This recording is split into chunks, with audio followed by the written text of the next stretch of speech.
দর্শক, গত রাতে একটা খবর দেখছিলাম। ব্রেকিং নিউজ বা সর্বশেষ খবর। জুলাই আন্দোলনে ৩ হত্যা মামলায় সাবেক খাদ্যমন্ত্রী সাধন মজুমদারের জামিন। দেখেন, মানে নিঃসন্দেহে বয়স্ক মানুষ এবং আরো একজন মন্ত্রী, আমি ঠিক এই মুহূর্তে মনে আসছে না, পঞ্চগড়ে, তিনি তো মারাই গেলেন কারাগারের ভিতরেই। আরো বেশ কয়েকজন, নুরুল মজিদ হুমায়ুন নরসিংদীর, তিনিও মারা গেছেন। এই যে গণহারে তাদেরকে হত্যা মামলায় জড়ানো, যেই কালচারটা আওয়ামী লীগ করেছিল, সেই একই কালচারটা ডক্টর মোহাম্মদ ইউনূস, হাজার হাজার লক্ষ লক্ষ।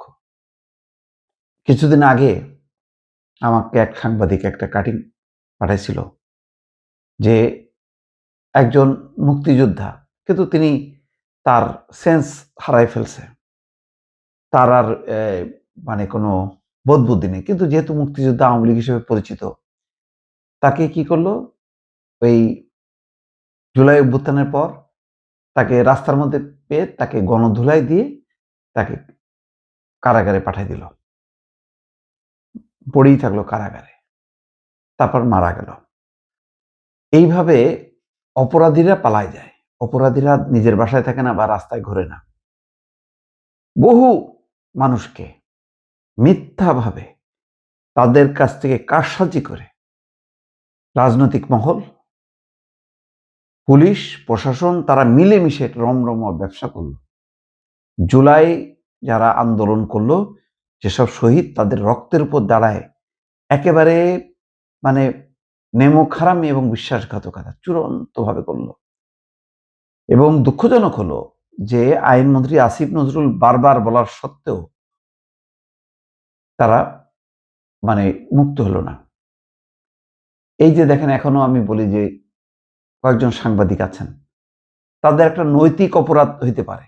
মোজাম্মেল বাবু বা শ্যামল দত্ত বা শাকিল আহমেদ, ফারজানা রূপা, কি কারণে তারা কারাগারে আছে?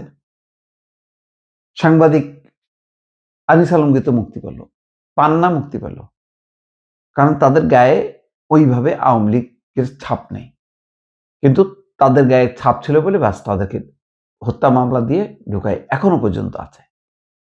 কালকে একটা টক শোতে আসছিল যে তাহলে তো ইউনূস সরকার যা করলো এই সরকারও করছে। আমি বলছি না, এই সরকার আস্তে আস্তে পদক্ষেপ নেবে। এই পদক্ষেপের দেখেন, আজকেই জুলাই আন্দোলনের ৩ হত্যা মামলায় সাবেক খাদ্যমন্ত্রী সাধন মজুমদারের জামিন হলো।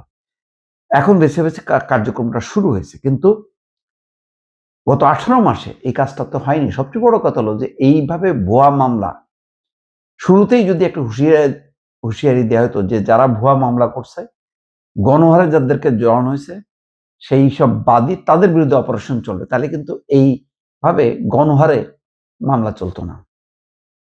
এখন পুরো মামলাগুলো জটিল করা হয়েছে, দীর্ঘসূত্রতা তৈরি করছে। কারণ এক একটা হত্যা মামলায় যদি 200-300 মানুষকে জড়ানো হয়, তাহলে সেগুলি প্রত্যেকটারই তো এটার এক একটা মানে সে অপরাধী কি অপরাধী না সেটা তদন্ত করতে হবে। সেই তদন্ত লম্বা হয়ে যাবে। কিভাবে দেখেন কেসগুলোকে মানে ডায়াল করে দিল একেবারে, যেটা বলা যায়। সেই প্রকৃত অপরাধী তারাও জড়ায় গেল, যারা নিরপরাধী তারাও জড়ায় গেল, এবং একটা জটিল রূপ ধারণ করলো। কারাগারে শত শত হাজার হাজার মানে আওয়ামী লীগ বা আওয়ামী লীগের শুভাকাঙ্ক্ষী সমর্থকরা, তাদেরকে ধরে রাখা হয়েছে। আর যারা সত্যিকারের ক্রিমিনাল, টাকা পাচারকারী, লুটপাটকারী এবং গণহত্যার যারা গুপ্ত খুন, তারা কিন্তু যারা যুক্ত, তারা কিন্তু কেউ নাই। কোথায় সেই রেহেনার দেবর? আছে? যেন তারেক আছে? নেই। তারপর হারুন বলেন, হাবিব বলেন, কেউ কিন্তু নাই। মনিরুল, কেউ কিন্তু নাই।